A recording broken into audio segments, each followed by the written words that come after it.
Johnny and Justin were two simple Imagineers at Disneyland until they dared to ask the question, "Hey Justin, is Disney diverse?" Well, Johnny, I'm not. Oh no, we've angered the mouse! Stormtroopers, run! Holy crap, it's a gathering of cookies! Now, from undisclosed locations within the Disney park, Johnny and Justin record a podcast where they seek to answer the question, is the Disney catalog diverse?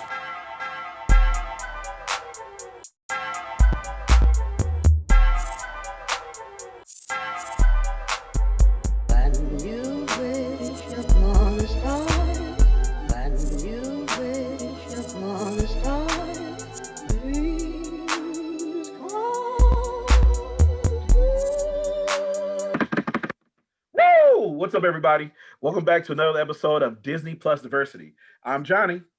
I'm Justin. And today we're joined by our friend, the Toni Sanchez. Hey! Woo! As y'all know, here on Disney+Diversity, we review the Disney catalog, the rate and review how diverse and inclusive it actually is. And today we're joined by our friend, the Toni Sanchez. And on today's episode, y'all, we're going to be reviewing the Disney classic that was just recently released on Disney+. We're going to be reviewing Roger and Hammerstein's Cinderella. Woo! Wait, hold on. Yes. There's a significant reason. Who is playing Cinderella in this version, Johnny? Well, I do believe it is Moesha, aka Brandy. It's Brandy, y'all. It's Brandy. Whoa! And the godmother's Whitney Houston. And the princess Filipino. We coming up. So we're really excited. We're really excited to talk about this. But before we get into it, though, Toni, you're our guest. Want to give you the floor. Could you tell our audience a little bit about yourself?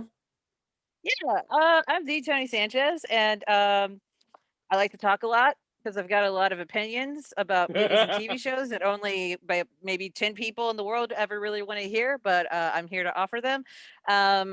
Currently, I'm a co-host for the Astonishing X Show, which is an X-Men retrospective for X-Men animated shows. But we have also started a thing where in between each season, like right now we're going through X-Men 92, right? The Fox Saturday morning cartoon X-Men, the OG classic. So at the end of season 1, we decided to go ahead and do a retrospective on the first X-Men movie, X-Men 2000, the first Bryan Singer movie. Oh, nice. Yeah, so I think that's going to be a thing that we start to do from here on out, where we are trying to do more than just the animated X-Men television shows and films, that we're going to be doing the live action ones as well. And hopefully it all leads up to the X-Men finally making their way into the MCU, because that's a long time coming, and I'm so pumped for it. And at the same time, I have all this trepidation, and then WandaVision is happening, and there's so many implications with that. And yeah, so you guys can go check that out. I also do a lot of frequent guest hosting on the Fresh Podcast of LA. That is a Will Smith appreciation podcast hosted by Migdalia Melendez, Mickey Spicy. Yeah, definitely go check that out. Johnny, I know that you've also been a guest on that one a lot of times. Justin, have we gotten you on that show yet? Yeah, like not yet. No, I feel like Migdalia has reached out to me about it. I haven't jumped on yet. I want to. Looking forward to the call. Hopefully it's something. Yeah. But how far is that series in? I hope it's not too far where I have to start talking about the not good Will Smith movies. No, we're still going through Fresh Prince. We're still going through. We haven't even gotten to Will Smith movies. Oh, so we're still on. Yeah, every episode of the podcast is just like 1 or 2 episodes. Okay, then no, I'm still available. That show's on HBO Max. I've been revisiting that. I've been enjoying it. So yes, today we'll be talking. Today we'll be talking about Roger and Hammerstein's Cinderella, which was aired on the Walt Disney. Was it The Wonderful World of Disney on ABC? It aired in 1997, and this is, of course, I think you probably called the third adaptation of Roger and Hammerstein's Cinderella. Again, this is a big difference. This is big different from Disney's Cinderella. Don't get that confused. Even though we are associating this with Disney, it's not the same thing. This is based on the Roger and Hammerstein's version of Cinderella. So it's not going to be the songs you heard from the Disney animated movie, but this is its own separate thing. And this version is very very interesting because of the fact that this, of course, stars Brandy in the title role. Is she? This is her fresh off of Moesha. Is Moesha was coming on at the same time, or did this come before? I'm not sure about that. Yeah, Moesha was around 1996, I believe. Yeah. But Brandy had been Okay, so acting before Moesha, though. I think she was, if I'm not mistaken, she was on Thea with the great Thea Vidal. She was one of the kids on that show. But after that, I guess there was a gap in between her acting and then her dropping her debut album, Brandy, and then finally getting Moesha, which I believe was 95, 96, somewhere in there. Definitely mid 90s, but it's definitely before this. She would not have gotten this role, the opportunity to play Cinderella, had she not already been a somewhat household name because of Moesha. Right. Exactly, yeah, because she did, because like as Toni said, she did her debut album "Sitting in My Room," classic single, fire. And then Moesha, and then that Whitney Houston actually chose her because Whitney Houston saw like the play like way back when, and she approached like a couple producers about actually doing a version with her playing the lead. But by the time they actually got the ball rolling and everything like that, she felt that she had kind of aged out of that role, and so then she went and hand selected Brandy, like literally just like hand selected, no casting, nothing like that. She was just like, boom, you got the juice, and asked her to come play the role, which is really dope. Yeah. And I think what's really cool about that is that the decision of like whether it was going to be Whitney and now it's Brandy, a decision to fueled the casting of a person of color in the title role meant that allowed more open ideas of casting people of color throughout the show, throughout the movie, which was really significant in that regard. And also meant it was doing something interesting in the fact that because it was set in essentially the fantasy land of this fairy tale, that you just accept the casting without trying to explain the different peoples of color, mix in, etc. We'll get into that for sure. But when this project was first released, when the movie was announced, the trailers and everything, where was everyone at when they first heard about this? Toni, start. Okay. I didn't want to be rude and be like, "Excuse me, now it's my turn." No, I would have been 13, which means that I would have been firmly in my Disney Adventures loving. Like, I don't know if you guys remember Disney Adventures, but it was the mini magazine that Disney put out for kids. Yeah, so back then we used to have kids magazines. You had Nickelodeon magazines for the edgy kids, and then you had for nerds like me and little weebs, you had Disney Adventures. And I remember this being a big thing. And also by 1997, Disney Channel was already up and running with its own content. So I do remember a fair amount of lead up to this, right? And there were interviews. So I remember just being very aware of it and like, oh my God, this is going to be fantastic and amazing. And I definitely knew who Brandy was. I knew who Whitney Houston was. I knew who Jason Alexander and Whoopi and Victor Garber. But some of these others I was introduced to via this, like specifically Bernadette Peters. I'd always heard the name Bernadette Peters, but I'd never seen her like in all of her Bernadette glory. And it was just like, oh, like there's a whole world of musical theater and talent coming from musical theater that like I really need to like I'm aware of them through, photosynthesis, like through osmosis. Yeah, right. And I didn't really understand the level of, talent that these names actually represented. Like you would hear like Patti LuPone and Barbara and, all these other, legendary stage actresses.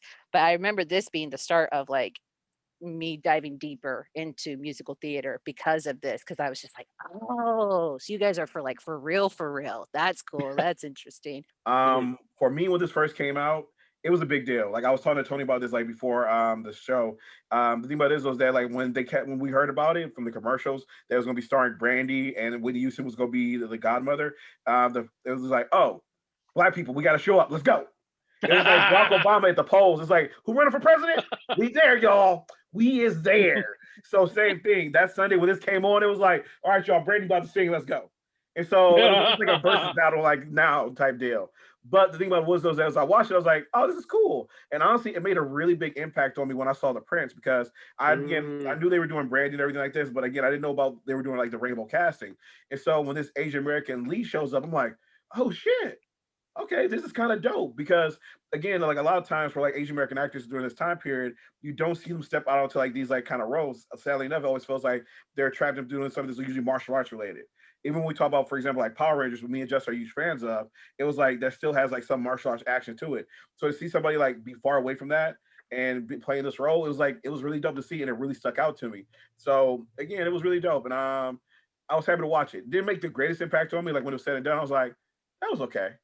And we'll talk about how I currently feel about it. We'll go ahead, Justin. Okay. This was one of those where I was definitely aware of when they started announcing it and the trailers were coming out. And yeah, I like musicals as much as the next person, so I was super down. And then I thought it was really cool. Like, oh, cool! You got Brandy played Cinderella. Whitney Houston. You got Whitney Houston. I remember that was like a big deal for me. Like, you got Whitney Houston in this movie for the TV. Oh, I'm in. And I didn't find out about Paolo Montalban, who plays the prince, until a little too late. Because what ended up happening is I was hoping to watch it when it aired, and I couldn't watch it. For some reason, I had to go somewhere the night it aired. So I didn't see it. And you know how this is pre-on-demand, pre-DVR, pre-streaming. You missed it, you missed it. So I never saw it when it came out. And it sucked because I was like, oh, Jason Alexander sang in this? That's cool. Damn it. Oh, Whoopi's in this? I love Whoopi Goldberg. Dang it. And I was really bummed because I wanted to see how they did it. Though I kept my eyes on Paulo Montalban because he's Filipino. And we Filipinos, much like you, saying about like the African American community going out, when we Filipinos hear someone's Filipino, even if they're half, we'll go, that's ours. That's our person, half, quarter. It's like we get all excited. It's like Vanessa Hudson. Oh, that's nice. She's half Filipino. She is all Filipina. We shoved out before all the controversy. We accepted Rob Schneider until we don't talk about him anymore. Like the Dave Chappelle sketch about the racial draft. The racial draft. We put him back to the white people. It was like, here you go, Adam. You can have him back. You have him back. Sorry about that. No, we'll take someone else. But so Paulo was someone that I kept my eye on, and kept trying to look forward to seeing the other thing. And the next thing I caught him in was hilariously he played the role of Kung Lung, one of the Mortal Kombat characters in a Mortal Kombat TV series. Yeah. Kung Lao, there it is. He played Kung Lao in Mortal Kombat Conquest. So, and he was the lead in that show, which I'm like, nice, all right, cool. We'll get back to Paul Montalban later, but at the same time, no, I never got to see it though. That's the reality. I wanted to, never got to see it, and it's so funny when we were prepping for this month's episodes we were going to watch, movies we we're going to see. Johnny excitedly texted me, going, "Dude, guess what's being dropped on Disney Plus?" And I'm like, yes, finally. I was like, we're watching it. Finally. Exactly. As soon as I heard this, I was like, oh yeah, this is gonna be a Black History Month episode.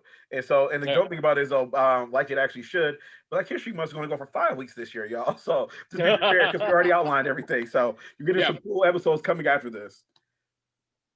So let me ask y'all this now. So you just give me your quick thoughts. How was it rewatching it? So what were your first impressions after your rewatch? I think Toni, you're the only one who's really seen it beforehand. Oh no, you and Johnny used this. So what was your thoughts after the rewatch?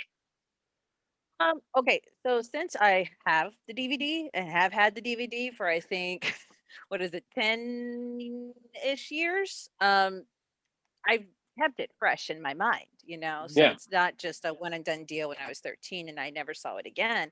And I do think I have to imagine that that Disney Channel would have at least replayed this at least once between me seeing it when I was 13 and me actually getting the DVD, because I can't fathom a world in which I went that long without actually seeing it again before I purchased the DVD. Right. Yeah, and that DVD was just always something that I'm not someone who likes to keep a lot of physical media, but when I do, it's usually for things like this, where I am afraid I'm never going to be able to find it easily on other platforms, so whenever I used to have a very extensive DVD collection, and once I realized there's never going to be an opportunity for the world to just lose streaming copies of Oliver and Company, right? Like that's just not going to happen, right? Oliver and Company Right. is always going to be accessible some way, somehow. So I can Right. get rid of that. And that was my criteria for getting rid of a lot of this. But with, that DVD and especially these songs, because they are Rodgers and Hammerstein, they're so damn catchy. So I was always just popping it in, like at least once a year. I want to say that I would always watch this. And so rewatching it again on Disney Plus and just seeing, what that would be like. I watched it. I didn't know that I was doing this thing for you guys today. I thought Johnny and I had talked about doing another show, and maybe that's something we have planned for the future. But I just was just watching it just because I was like excited that it dropped on Disney Plus. So I just watched it, and I love it. I think it's great. I think it's awesome. Sure, I have some critiques on certain performances and whatnot, but by and large, the people that are there and gathered, especially in the supporting cast, it's mind blowing how you went ahead and said, like, I'm gonna get Bernadette Peters to play the stepmother and Natalie Desselle to play the stepdaughter, and I'm gonna get Whoopi Goldberg because Whoopi Goldberg is hilarious, and I'm gonna pair her with Victor Garber. Like you would never get that pairing anywhere else, especially in a musical. Like that's just never something that was ever gonna happen. So just watching that, I'm still amazed, and I think that's both great and a sad state of affairs that in 2021, I'm still amazed at colorblind casting of a well-known musical. Like it's great we have it, but like, damn, that was all the way in 1997. I don't remember another time that it's happened since. And that's that, Yeah. but I'm glad that we have it. I enjoyed it. I'm singing the songs, I'm humming along, so I had a grand old time then, and I've had a grand old time since, and I definitely had a grand old time on Friday night when I saw it last. Nice. For me, again, once it came on, I watched it the first time. I was like, all right, that was cool, that was fine. And always in the back of my mind, it was always there. I was like, damn, like, how come they don't show that anymore? Like, because again, like I've said on this podcast before, and it's show like once I got to college and I got Disney Channel, I was like, oh my god, I get to watch all the stuff I was never watch on a regular basis. Let's get it, let's go. And that was always something that, like, again, I enjoy like a lot of the Disney Channel movies, like from Smart House to like Johnny Tsunami, a lot of stuff we review on here. But I was always like, I wonder why they never released that again. And then I rewatched it last night, and I was like, oh yeah, that's why. I did not enjoy this. I did not enjoy this. No, here's the thing. I praise it for the casting choices and a lot of things they did, though. But as I was watching it, I was just being critical, and I was like, there are things you could have done just to have made this slightly better. But there's things I did like about it, though. Like, for example, the stepmother, she had me dying. She had me dying. Like, there's that scene where she's like Brilliant. trying to get Jason Alexander to do something. She puts on the glass slipper and everything like that. And she's like walking over to him. She's like limping, but she has that perfect comedic time when she's like, boom. I'm just like, well done. That's dope. And then Jason Alexander is like killing every scene that he's in. It's like this man made his Seinfeld money, but he still shows up to work. Way to go, George. Way to go. And so a lot of things that I like about this. And we'll get more into it at the end. But the thing about it is that I do enjoy musicals. But the thing about it is that watching this, I was like, part of the reason why it kind of held back for me is that I didn't enjoy the music of this as much. Like that was kind of the problem. Is as I was watching this, like, bruh, you got Brandy and you got Whitney Houston. Who's doing the composer for this? Why did you not call Babyface? Why did y'all not call Babyface? Babyface that literally just does soul food. Musical theater legends, Johnny. I'm just saying. Hey, I'm just saying, a music legend, Grammy Award winning. He puts Houston on the map. I'm just like, call Babyface. But that was the only reason why, because like, I liked it, but I don't feel like, me personally, it took advantage of the talent that they had. Because as they were singing the songs, I'm like, this is dope, but like, y'all Whitney can rip. And like Brandy can go. But something when they were singing the songs, it was like, eh. And then as far as performances go, the homie who played the Prince, man, that came to work. The Evil Stepsisters came to work. They was like doing a well job. This was not Brandy's strongest performance for me. Now here's the thing. I'm sorry. This is just me. And I'm a Moesha fan.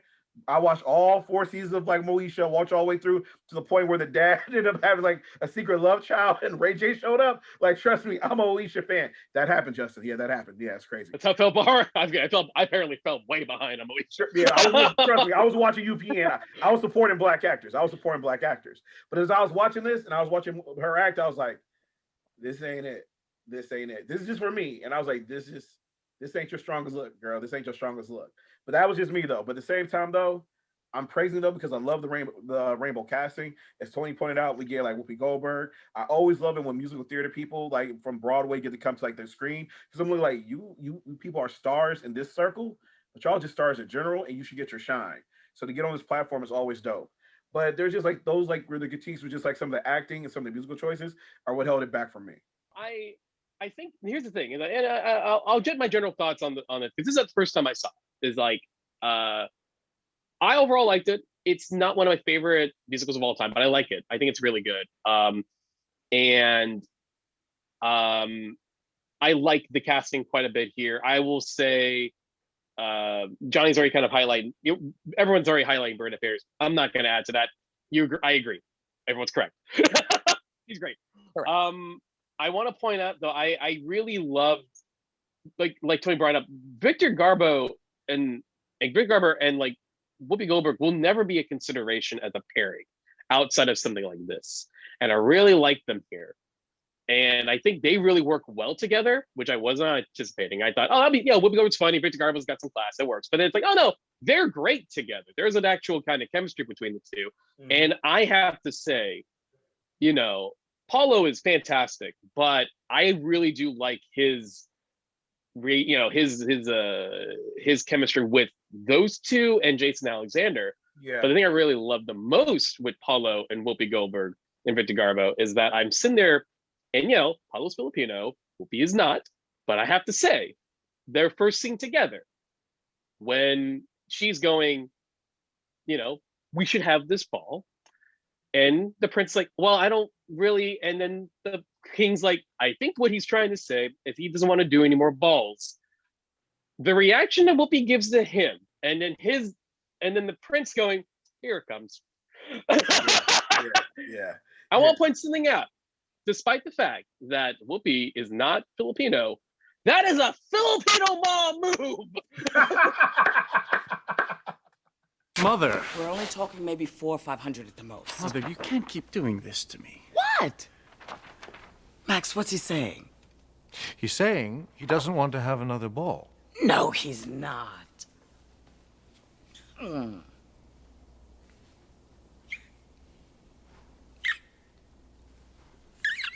Here we go.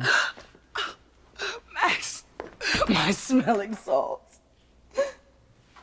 Max. Chris. I've seen that face. My smelling salts. I've seen it. I have seen it. Be it my own mother, my aunts, to my cousins, to my friends and their mom. She is doing a Filipino mom maneuver, 100%. You casted an African American woman. She played it like a Filipino queen. Nice. I'm like, I know this way too well. I do agree that whole family pairing, I think, it was perfect. I love those two as a family unit. I completely bought into the fact that they love each other, but they just do not agree about a lot of things. No, absolutely. And in terms of just like that, the actual story, it's Cinderella. We all know Cinderella. We all know it one way. And any problems you have with the plot of this story will have to stem from the fact that might be a problem that we will have with the story of Cinderella. Mm-hmm. And that in itself is a can of worms that can be opened up at the discussion. But as a musical, I did really enjoy it. And I'm going to say for the last 3 days, Impossible has been in my head, like at random parts. I'll be at work and I'll be like, Impossible. Yes. So yes. To myself, I'm not singing it to anybody. I'm alone in my department. So it's like, I work a night shift at my job. I'm doing this till like 12 in the morning. But a plain orange pumpkin can become a golden carriage. I sang that in my head. You started it, and I was like, Oh my gosh. Rodgers and Hammerstein. I get what Donnie is saying, because sometimes Rodgers and Hammerstein's music can be just a little too lyrical. It's a little too glissando and too pretty. And of course, every effing musical of theirs has a waltz. There's always a waltz. So I get that sometimes it can just kind of be like there's not really a hook there, but the songs that have hooks where it's just like it just gets, oh my god, they're so good. And I definitely do agree that there is a portion of this movie, particularly during the ball, where they just kind of stack those sort of nondescript, glossy, glissando kind of tunes together, and it kind of just lulls for a bit. And thank God that the stepsisters are there to like break it up with their song, their feature. Just oh my God, so good. But yeah, there's so many like just catchy songs that are in here. And even if they don't like, for example, Jason Alexander's feature, The Prince is Given a Ball, like I'm not gonna hum that, but that's such a good sequence. And like in the moment, I'm like, this is so good, Now, and it's jaunty, and it's like really happy, and I'm feeling it. But yeah, there are definitely some songs where I'm just kind of like, all right, we could have shortened that a bit, but they're definitely like impossible. Like, yeah, I definitely have been right there with you, humming that to myself too. so sadly enough, no, I wasn't humming anything. I would have put on the Wayne the XL soundtrack. I was like, I need you to go ahead and do what you do, Whitney. Everyone falls. That was. I'm sorry. I'm sorry. That was me. That was me. I'm sorry. Shoot, shoot, shoot. Sorry, that was me. That was me. But I will say though, I did like the Princess Having a Ball song because again, I like the comedy aspect of it because I put that in my notes right here. It was like when they're going to like all the princes' names and like Herman. It's like, okay. Herman. Sydney. I was like, all right, I like Daisy. that. This has got some jokes. I like that. I like this. And Jason Alexander, man, that dude's light on his feet. That brother is light on his feet. Like he was moving there a few times. So I give him credit. Like it was dope. So I did enjoy that. But I guess like, as we get into it though, so let's talk about like the plot a little bit, but we don't have to go into it too much because it's just to point out it's Cinderella, and so we kind of already like know it and everything. But what do you think about some of these updated versions they did to it? Because one of the approaches they spoke about was that they didn't want to do Cinderella because they had updated Brandy again with the rainbow casting, it's the prince and everyone else. They spoke about they also want to update some of the themes. So instead of writing her as a damsel distress, they put her as a strong heroine. That's why she's a little bit more like outspoken and forward in this. How'd y'all feel about that change? No, I think that no, I mean that's the kind of thing you have to do, right? For these kinds of like, especially I mean this is like the late 90s, mid to late 90s. So yeah, that is one of the most obvious things to do, and I had no problem with that. It especially because the fact that like Cinderella, if you just go by the basics of what everyone remembers about the Cinderella story, it does seem like she doesn't really have a lot of forward momentum in her own story that's about her. So making things that does seem like she's a little bit more in control of the situation, or she's a little bit more she pushes her own narrative, even though at the end of the day it's still beholden to the story that she's sort of stuck with. Yeah, that's fine, and that totally worked for me. And that's the thing, right? Because it's just everyone knows Cinderella. Just we all know it too well, whether you like the story or not. So it's any minor changes you do is nice, but at the end of the day, you still have to go right back on the same road where you started. So you can do a thing like this movie establishes that the prince and her met before the ball. And I'm not sure if that's in the original Rodgers and Hammerstein production, but in this movie, they show that the prince and her met before the whole ball thing. So establishing that there's a connection between the two, that there is some chemistry and something's between them before they each find out about their place in society. I get that. But at the end of the day, she still has to show up. He still has to be like, who's that? Despite the fact that she has not changed her face. Well, that's Clark Kent. Don't worry about it. Yeah. Right. So don't worry, it's me, Clark. I heard Superman was here today. Where? I don't. So you kind of have to still fall back on the tropes of the story. You're forced into it. So any new changes they make, yeah, that's nice. But you kind of still have to stay with Cinderella. You still have to have her running before midnight. You still have to have her losing a slipper. You still have to have her sisters be terrible and her stepmom being terrible.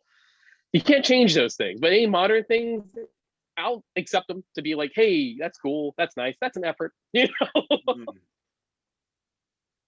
Toni? Yeah, I think so in the historical context, right? Like this is from an old fairy tale.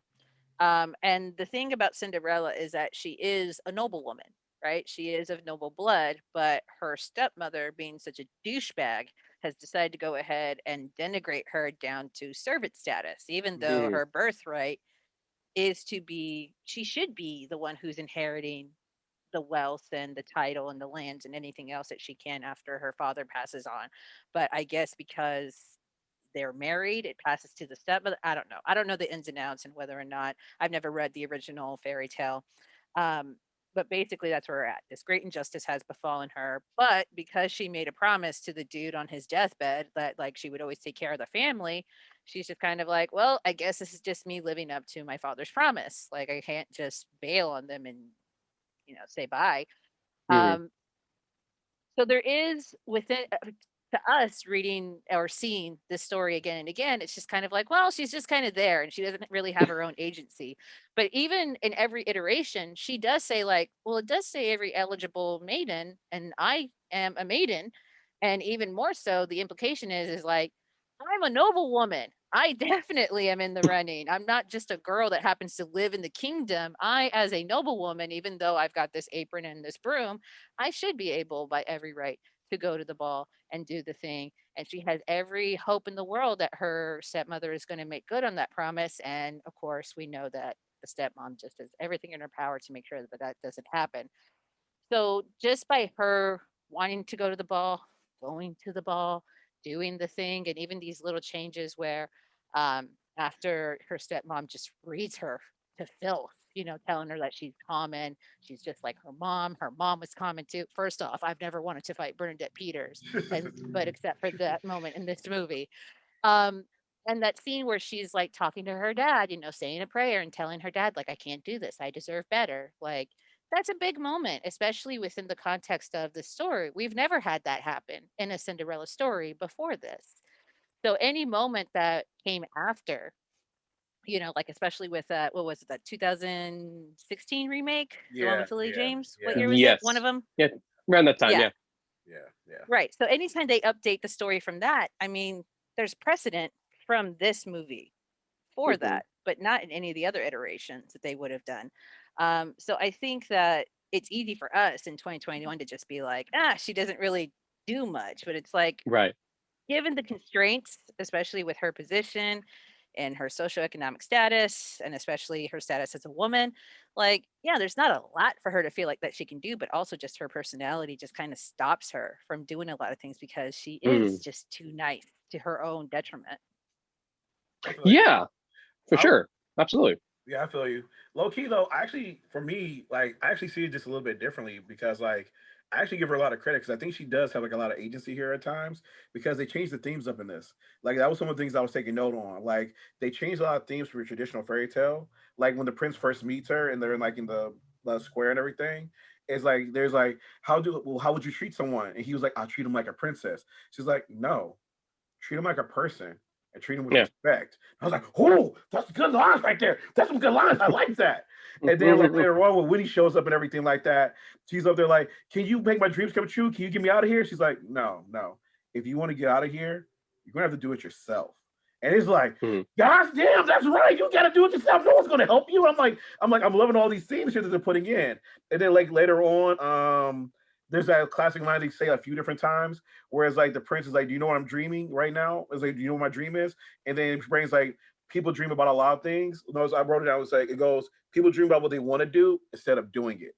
And it's like, gosh damn, there's another gem of knowledge right there. So I'm low-key loving this because a lot of this is coming from Whitney and from Brandy as they kind of realize and grow right here, which I think is dope. And then Whitney, when she shows up, she doesn't show up to solve her problems, but she shows up kind of just to mentor her in a way and just try to inspire like, you can do this, you can get out of here. And so you see her take like those leaps forward, which is kind of dope to see. Because I like at the end, because usually traditionally, when the prince is like looking around for Cinderella in the story, he's like, where is she? Is she locked in here? He'll like go and bust the door open. There you are, baby girl. Here this slipper, bam, boom, we're good to go. But in this situation, when he goes in that door, she's not there. Why? Because she's like, man, I'm out this piece. I'm out. I'm gonna go set out on my own. And so that was kind of dope to see because Brandy was like, nah, if they don't want me, then I don't want them. And I'm gonna go do my own thing. And that was empowering to see. So I give him credit though. Like they really did make her more stronger than she traditionally is, like represented and everything like that. And you're right, Tony. Like when you get to that 2016, the more modern versions of it, because there's also was it Ever After with Drew Barrymore? Yeah, Mhm. like Yeah, Ever After, Drew Barrymore. Barrymore's another Yeah. Cinderella story. Again, we always get these stronger versions of the character, which Yeah. what I gotta give them credit for. I'm happy that they did. I think Ever After came before this though, right? Which one? Ever After with Drew Yeah, Barrymore. this Yeah, Ever that came After after. was That sometime like in early 2000s? 2003, 4, yeah, somewhere Yeah. in there. Okay. Yeah. So yeah, they did come after this. So yeah. So Yeah. yeah. So the cool thing about it is that because of that strong heroine and that agency they give her here, it empowers later generations. I will be real though, it does kind of disappoint me though, because like the dope thing about the rainbow casting that they did here is it is impactful. And again, black people showed up, Filipinos showed up. I feel like everybody showed up because everyone's represented on screen.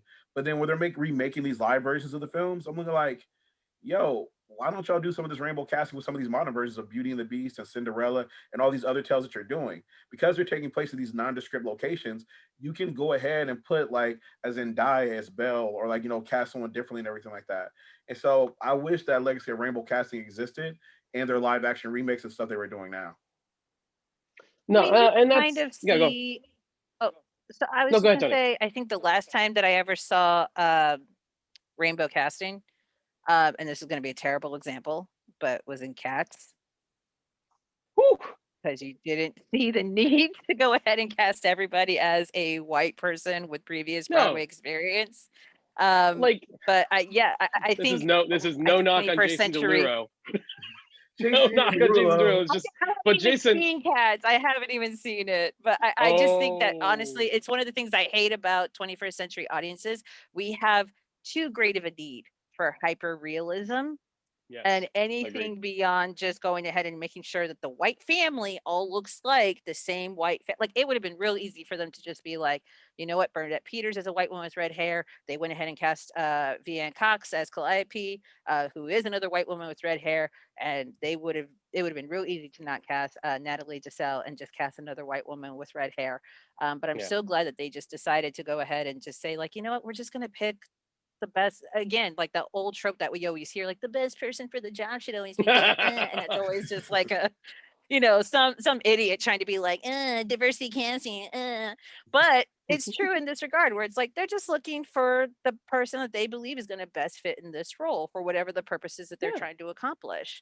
And I love that. But yeah, it is sad that I can't really outside of Cats, which is a terrible example, The but I well, And don't you're right. remember another there, instance. And you're right. And I think oh, that is like the coolest thing about this is that, like you have a Filipino guy who's the son technically of an African American woman and a Caucasian guy.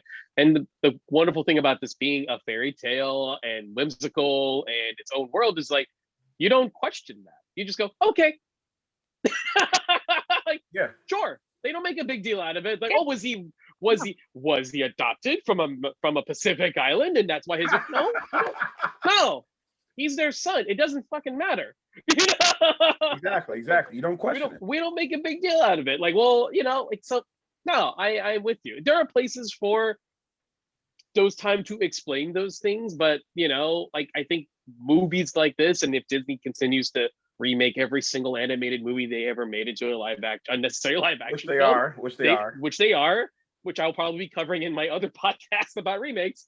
That's gonna you have they have license to do that. And they've done that in one regard here and there on some of those movies. I don't think I have issues with how they use it here and there. Like that's a whole other topic, but like Lady and the Tramp kind of does kind of a rainbow casting thing, but that's more problematic in Lady and the Tramp because the world isn't so whimsical. Yeah. Like Plus, that's a little too grounded, and then when it's too grounded you start asking those questions again. It's like, Yeah. wait a minute, if this is the 1920s, so and so of a person of color wouldn't even be allowed to do half the things they do in the live action Lady and the Tramp. And then not only that, though, the problem is that the movie's about the dogs and not the people per se. So that's kind of they're not the actual people driving the plot. And Exactly. but the cool thing about it is that they are doing it in an upcoming film, and so it'll be interesting how they portray that, which is the Little Mermaid. So shout out to them. Yes. But the problem that is though is that like it's been nearly, oh my gosh, almost 25 years. We're coming about 23, 24 since they've done this. So it's like it is kind of like sad to see, but it is good that they're doing it now with the Little Mermaid. And this will kind of be that test right now. That if people show up and actually go pay to see this and everything, hopefully they'll keep doing more, and they'll keep making more of these like these musicals when I was rainbow casting. So before we get into our rating and everything like that, any final thoughts? I go ahead, Justin. No, go ahead. No, I was kind cut you of off every working my single head. time. I'm kind of working my brain. What do you got, Toni? I want to give a huge shout out to Natalie Desselle Reed, who plays Minerva, one of the stepsisters. Unfortunately, she passed away, I believe, just a month ago. Yeah. She's Oh. fantastic in this Yeah. movie. And I just am really sad that she's not here to get her flowers and to kind of get like basically this extra attention on her career, because she's very, especially at this point in the mid to late 90s, she was always the sidekick character. She was always like, the fat best friend, the sassy best friend. That was just, how she was constantly cast throughout her career. And then to have this opportunity where she's in this huge Disney production, it's a musical, she gets to sing, she gets to, be this, this wonderful character actress, and she gets to be paired up so wonderfully with Vianne Cox, who I just think like I could watch them all day. I love these two stepsisters. They're like, it's very difficult for me to just not love this entire movie just based off of their pairing alone. But yeah, I definitely want to give a shout out to her, because I know that was a very, I think it was a very quick and sudden tragic end, just because I think she passed away from cancer, if I'm not mistaken. Yeah, it was colon cancer. And right, yeah. So she had a recent diagnosis, and it was a pretty quick struggle with cancer. So I definitely just want to shout that out. And anybody who's listening, if you ever get a chance to go through her filmography, she's fantastic. She's great. But I definitely love her in this one, especially. Yeah, she was. Halle Berry put out a really dope tribute to her, talking about how when she plays women, she's playing and representing Black women, like real Black women, and it was genuine, because I remember performance from Babs and a lot of the things she did, and she was wonderful here. And you're exactly right, like with her size and everything like that, she represented like what actual women look like, and that was really beautiful to see. Justin? So I do want to address something concerning, not to take away from that, because I think I no, she's amazing, hilarious in this movie, like incredibly hilarious in this movie. So I definitely, it's a bummer, yeah, because I think this is coming out as a new generation of kids who are going to watch this now on Disney Plus. That are going to probably fall in love with it the same way, and they will remember her fondly because of this movie. So it's a real tragic shame, but her work does speak volumes, and that will be something that at least should be beautifully remembered for. I do want to bring up something. This is kind of also similar thing concerning the casting, and it's with Paulo. So Paulo Montemont, of course, like this was an interesting, like point out, like at this time they were kind of like trying him out, I guess, to being something in the media, right? So he had this really great opportunity. Then he got like I said, I made the point, he got cast in the Mortal Kombat like syndicated TV show as the lead of that show. So it seemed like for two projects that they were giving him a shot at like real like leading man status, right? You get you get to play a prince on a Disney project. Okay, that's pretty high up there. You get to be the lead in this action adventure weekly show, and at that time, those are, you throw a rock on every syndicated network, they had a dozen of these shows. Your Xenas and etc. So this was definitely Mortal Kombat in the vein of those type of things. So seemed like he was going to do like get the ball going, but yeah, I mean, here's the truth, and this kind of stems from a general issue when a person of Asian descent gets the lead in a major project, is that for some reason everyone will agree they're great, we love them in this thing. Okay, cool, cast them in something else. Hello? Yeah. Hi, did we lose connection on the Zoom? No, I'm saying cast him in another thing if you thought they were really great in this thing, like another lead project. Hi, wait, hi, are you not getting what happened? And this is, they have Daniel Day Kim and Henry Golding also on hold, ignoring their calls as well. Oh, that's great. Okay. And so this is kind of a general issue over and over again. Everyone will go, oh, that person's great in this project. Cool. Cast them again to lead something else. And then silence. And it's actually kind of interesting timing, like someone brought up the fact that, Londa Candor, is the lead into All the Boys, right?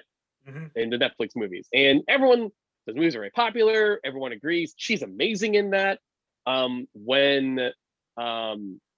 When Deadly Class was on Sci-Fi Channel, everyone agreed she's awesome in that show.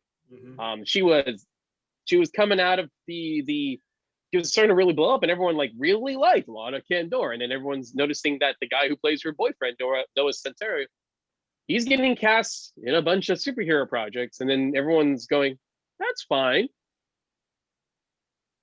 What about Lana?" And someone on Twitter reminded me of a very similar thing where Bend It Like Beckham, a movie that totally blew up, a movie that totally like got really popular, and everyone thought it was fun, it was great, they loved the cast, etc.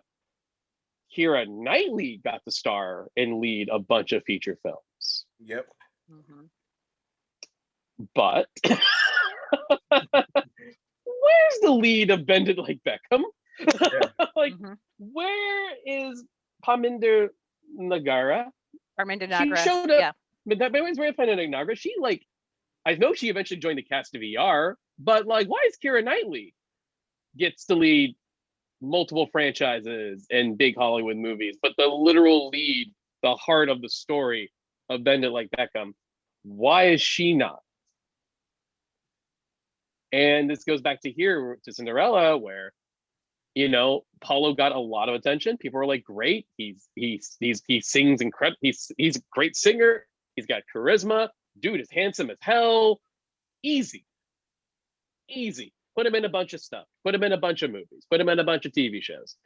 Make him a lead into something. Make him a doctor, because you have no problem putting medical. Also, side note, for a lot of medical dramas, there's a lot of Filipinos who work in that field. I barely see them in any of these shows. Yeah, sure. Yeah. I have 3 aunts who are nurses, so I'm just saying.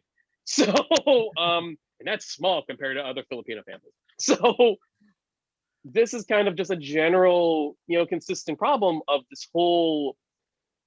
They just keep wanting to not acknowledge it after this one project. They always feel like, the industry always feels like, we gave you the one. Isn't that enough? No.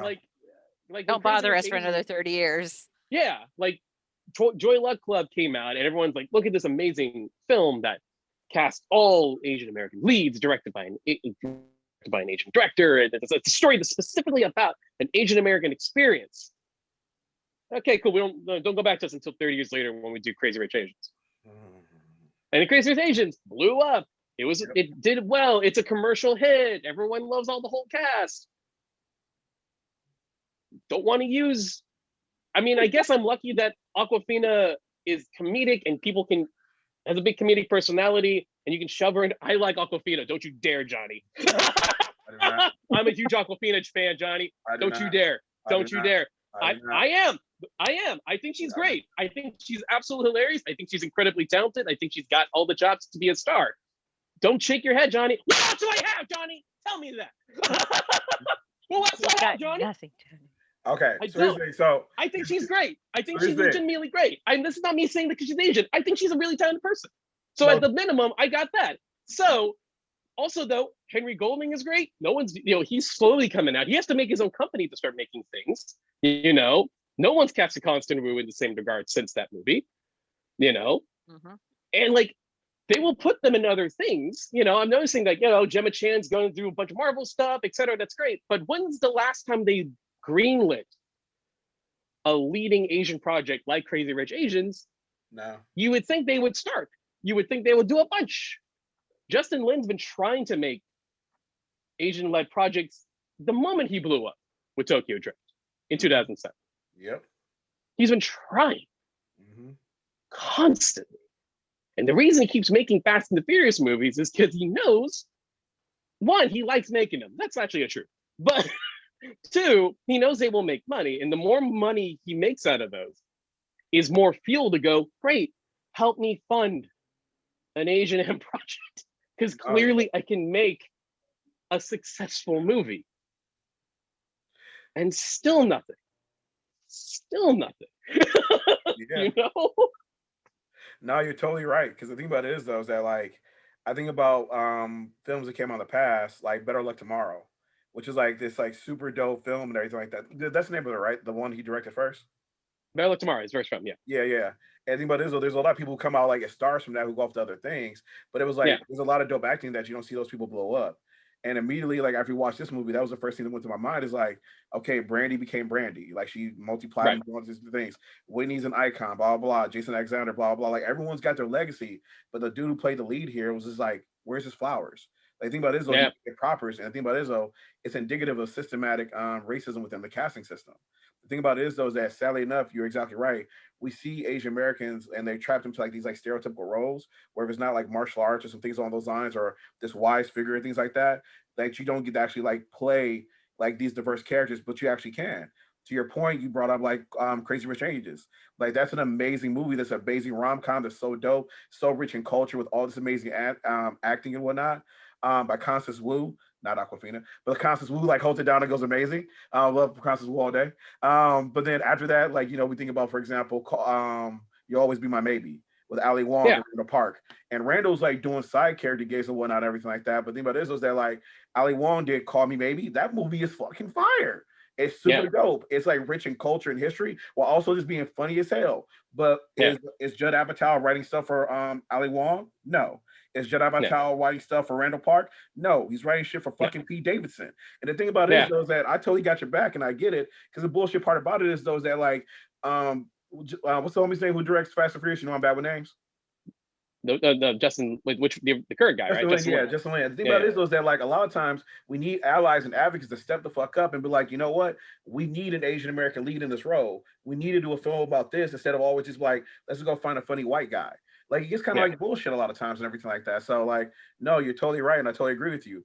And again, we just gotta like stand up and support our communities and get each other's back. Like especially like right now where we sadly have like these terrible attacks happen within the Asian American community where people are attacking the elderly because of that bullshit of the coronavirus and it's the kung fu flu and things on those lines. It's like, no, dude, we got to support each other, get each other's back. Just like people got our back with Black Lives Matter, we got to support our Asian American like brothers and sisters during this time right now too. So yeah, like especially like in the casting system, like they got to start working against that and start tearing these walls down. Like one of my favorite actresses, Brenda Song, hilarious on Zack and Cody. Hilarious and like a bunch of other stuff she gets to do. But where's Brenda Song now? She can act. She's very attractive. She's funny as hell, but she don't get work, and it's bullshit. And and that's the thing with like the attacks. I mean, I can't. I feel like this, again, like, I won't go too much into that right now. I think everyone already. I have my own. I have to. I'm finding my way to process and how to handle and talk about those issues right now in my own way. But I will say that like the thing about those is it's like it's heartbreaking for so many reasons, and the fact that it seems like every it always feels like with the Asian American community, whenever there's like a big win, something like that reminds me that there's not that there's this deep down issue.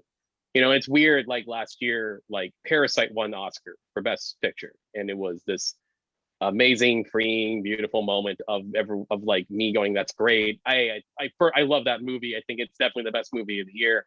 And for a Korean film directed by one of the legitimate best filmmakers out there to get that accolade and get that success was beautiful. And I love that. And then, the racist attacks started happening so soon, it felt like after that. And it just kind of felt like, what happened, and it's heartbreaking. And like right now, I know the biggest Asian-led movie this year will be Shang-Chi, The Legend of the Ten Rings, and that's going to be Marvel's attempt at doing the Black Panther approach by means of casting almost all Asians, making sure the creative team behind the camera is mostly Asians or Asian American descent, making sure that the story is told with an Asian point of view as much as Black Panther was told from an African point of view. And the great thing about that hope of that movie is, you got one, the director's fantastic. He's great. He's made some beautiful movies. If you have not seen Just Mercy, that's really good. He directed that one that came out last year, but also Short Term 12 and etc. So he's extremely talented. You got Simu Liu, who is wants to play ball and show what he's got. You know, that dude's ready. That dude's excited. That dude is pumped as much as anyone who got cast to be in any of these movies. And so you have these people ready to go, ready to show, ready to play. And that's what sort of sucks, you know, in one regard. Like like this movie will probably do well. And I really, really hope that if this movie is successful, that you can't just keep saying, you can't give excuses anymore why you can't cast these people anymore. You know, like then Simu should get cast in more movies, you know, after this, right? He should be doing other projects after this, you know, like John Cho is probably one of our biggest Asian Am actors, but then even he gets regulated to supporting, and then also he'll do something like Searching. And everyone's like, "Oh, John Cho's really good." Like John Cho's been good. Yeah, he's been good since day one. Like he's been good in American Pie. Harold and Kumar. American Pie to Harold and Kumar. Everyone tends to forget that Harold Kumar is the only Asian Am franchise in Hollywood. They've made 3 of those movies. A mainstream stoner comedy series with Asian Am leads. Name another. I can think of a bunch of other American ones that aren't with Asians, but that's the one. And we forget because they don't do enough projects like that with Asian Am leads. You know, there's 3 Harold and Kumars, one good. You know? 3 Harold and I didn't like the other 2, sorry. But no, I'm literally just like, I know there's 2, but I'm like, who's the third one? Harold and Kumar, it's a holiday special.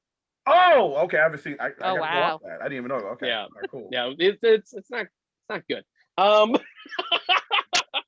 they made 3. That's dope. Yeah, 3. that's dope. And kind of like you're saying. Go ahead, Toni.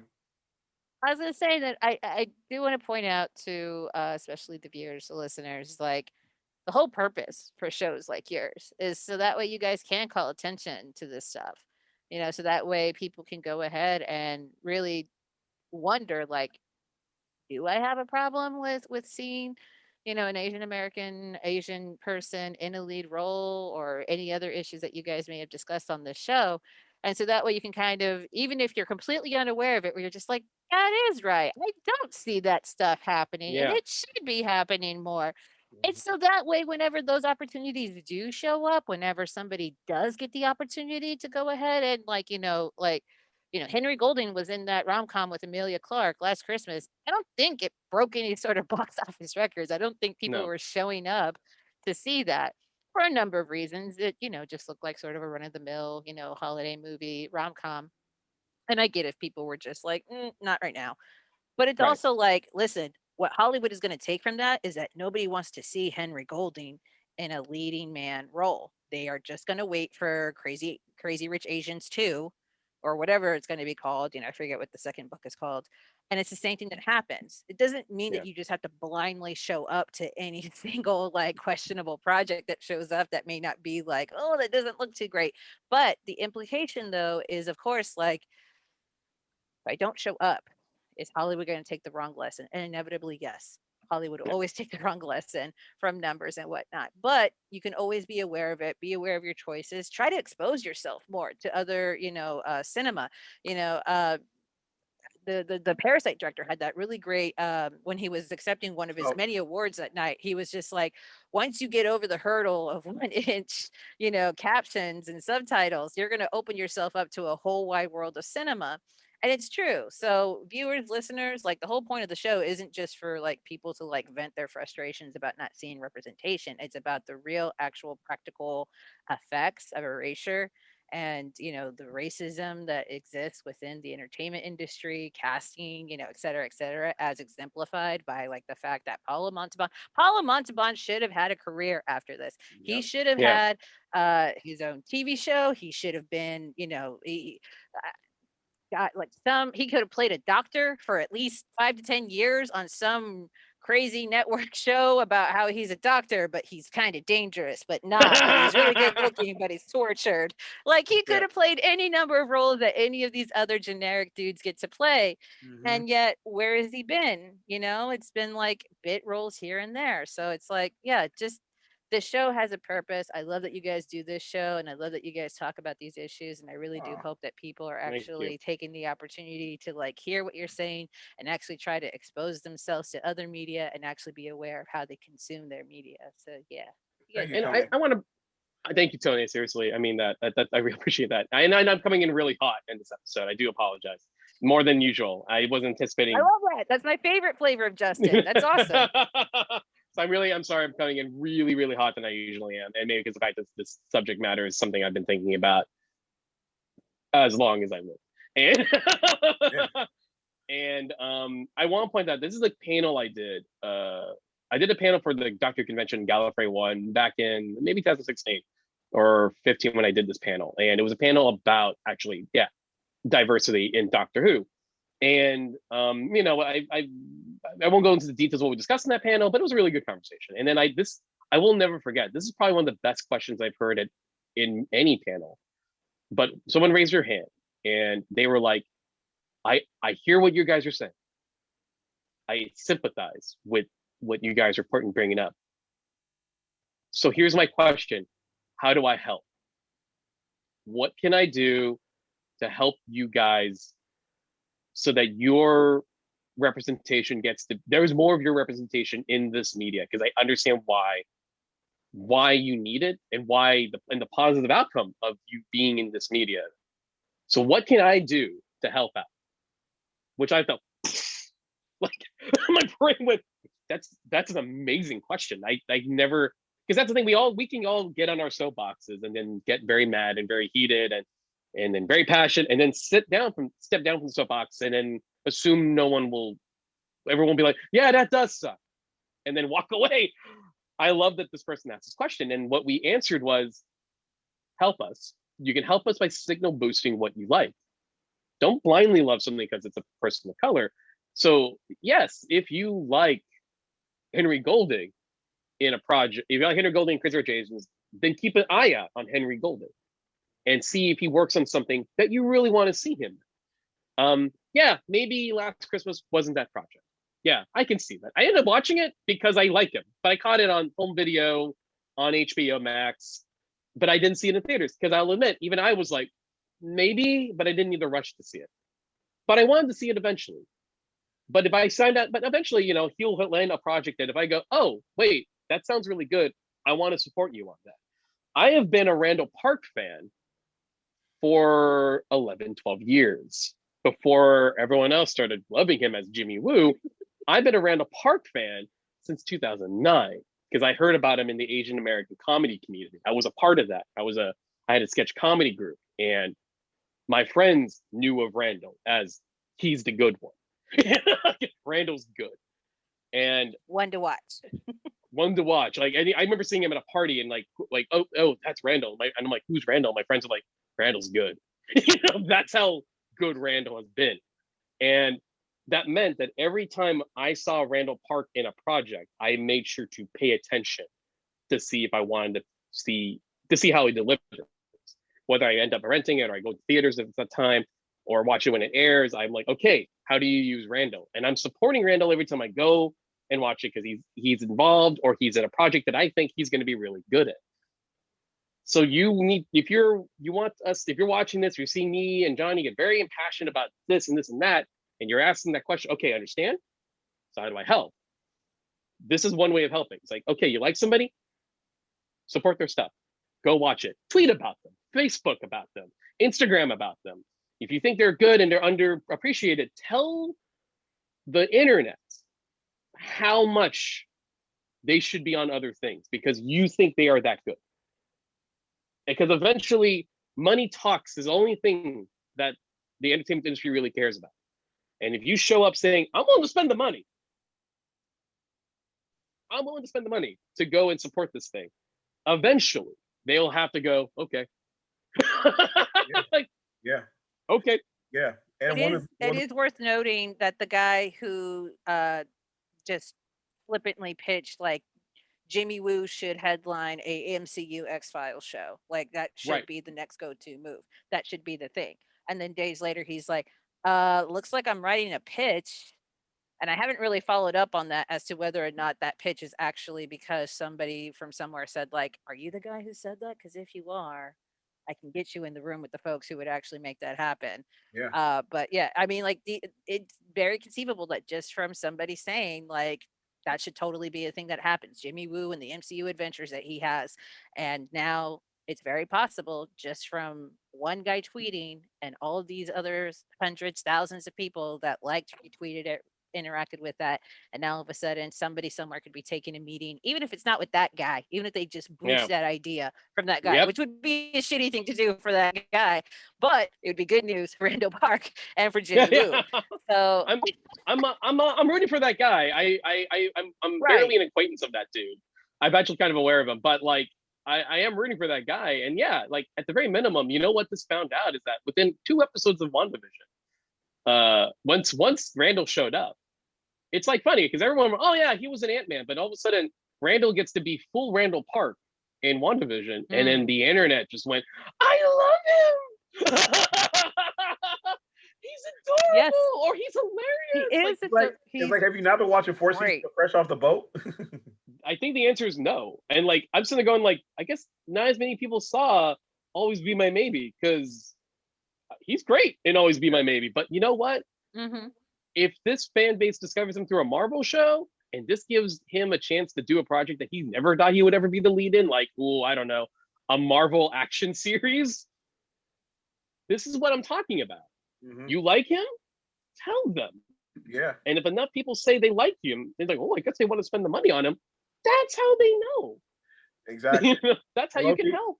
And low key, the thing about it is though, is like we got to support each other too, though, because like we say do this and everything like that, but it's like all of us supporting each other, like all our minority communities, like standing together. Because, for example, when Black Panther came out, like Black people, we showed up in outfits. But the thing about it is though, is that my Latinx brothers and sisters showed up, my Asian American brothers and sisters showed up, my white people I did. showed up. And the thing about it is though, is that y'all showed up so I did. That what happened? That when they got ready to put out Endgame, there was like, yo, we got to edit this because people really like Black Panther. So who was the first person to come out that portal? It was Wakanda Forever. They was like, what's up, homie? Yeah, we got your back. We brought all the soldiers with us. Yes. So again, that's a literal example of how change can happen when you speak with your dollars. And again, we got to support all of us together, because it's when we stand together and unity and we stand up, that's how we create actual change. If you haven't got a chance to see it, check out Judas and the Black Messiah. It's a dope movie that just came out on Netflix. We're not going to review it because that definitely ain't owned by Disney. But the thing about it is, there's a moment where they speak about, again, the true power comes from our communities stand together. And when our communities combine and stand together, that's when people get scared, and that's when change comes about. So give that a watch too. But we got to wrap up really quickly, so we're going to go into our ratings. And so right now, we're going to go ahead and rate this movie as either woke, waking, or sleep as shit. All right, and we'll be right back after this.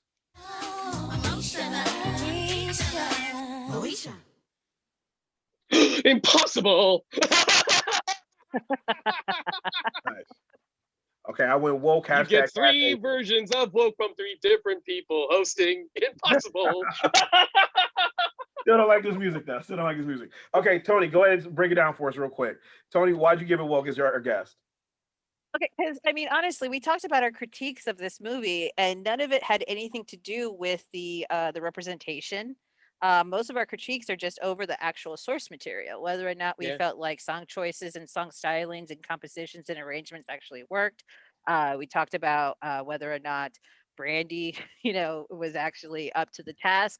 I feel like she definitely did what she could. I'm definitely satisfied with what she brought. Do I agree that maybe somebody who was more experienced and maybe had a different voice more suited to the actual songbook would have done a better job? Yeah, probably. But by and large, I mean, this is Whitney Houston's project. She's a producer. She had her hand in all of this. It's like the first Black Disney princess, which is not Tiana, it's Brandy, it's Cinderella. 1997 Cinderella is the first Disney Black princess. Can't tell me otherwise. And the fact that we also have, I feel like we glossed this over, the first Black fairy godmother, Whitney Houston, 1997 Cinderella. And the fact that we get Whoopi Goldberg and we get all these, amazing stage actors, these folks who have a deep well of experience from theater and Broadway specifically. I mean, it's just the cast is amazing. I really do enjoy the arrangements. I enjoy Rogers and Hammerstein. I have no complaints there. The sets are amazing. The costumes are amazing.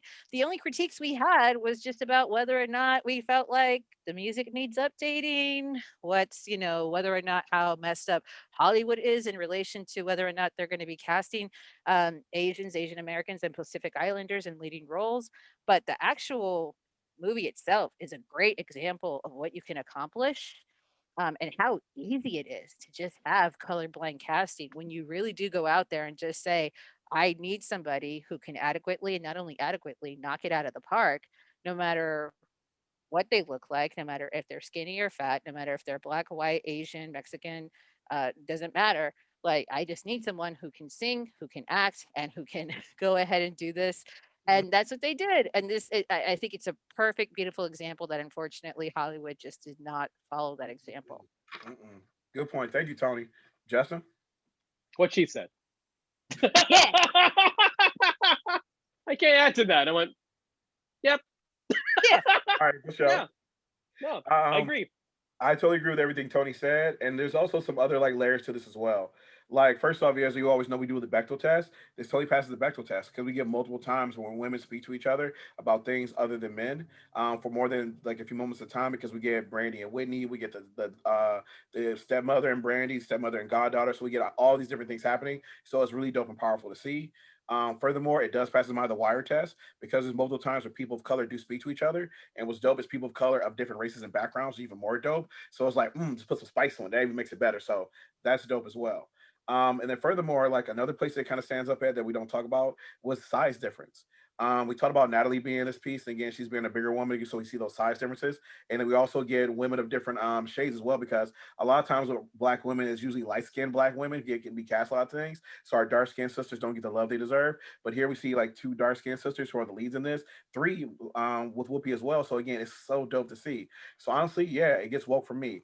Again, there are things behind the scenes where we could have used a little bit more diversity. Like, you do have Whoopi as producer, but it's like at that point you gotta start calling some things in, like, hey, can we maybe bring in like maybe music composition, maybe some writers, some things like this and whatnot. But again, these are great first steps that are put them on the path. And again, it's awesome to see. And then 23 years later, we're getting the Little Mermaid, and fingers crossed, hopefully that's good. So all in all, I give them credit. They did something really dope. It's still a test of time. As far as like, again, getting woke now. Toni? I just want to point out that the last time that we tried to update a classic composition, we got Carmen, the hip opera, starring Beyonce and Rod Digga. And I don't know if I would say that that was a positive step in the right direction. You know what? I need to go back and rewatch that, and we might have to do a special spin-off episode for our Patreon when we go through there. Because I remember when I watched that on MTV, and I was like, it's kind of fire. I'm enjoying this. It's kind of fire. Johnny, you need to stop right now. Here's the thing, though. That's the Beyonce effect. But here's what I No, said, though. that's the But as I Beyonce said, effect. I said get babyface. I said get babyface. I didn't say just get anybody. I say do We hip hop. don't need babyface. I didn't say We got make Rogers and Hammerstein. I said No. get babyface. No, Johnny. Babyface. No. Babyface. This is not the hip opera. No, this is not Carmen. Okay? Better stop it. Babyface. Soul food. So good. He's so talented. He's so talented. Okay, but that man said shoop, and said, give me a paycheck. Shame on that man. Okay? No. Hey. And he wants a Brandy too. And he wants a Brandy mama. Don't you have a Babyface? He's a multi-platinum. Wait. What? Justin. Yeah. Okay. Hey, sorry, we gotta go. Thanks everyone for watching. We gotta go get to subscribe. Bye.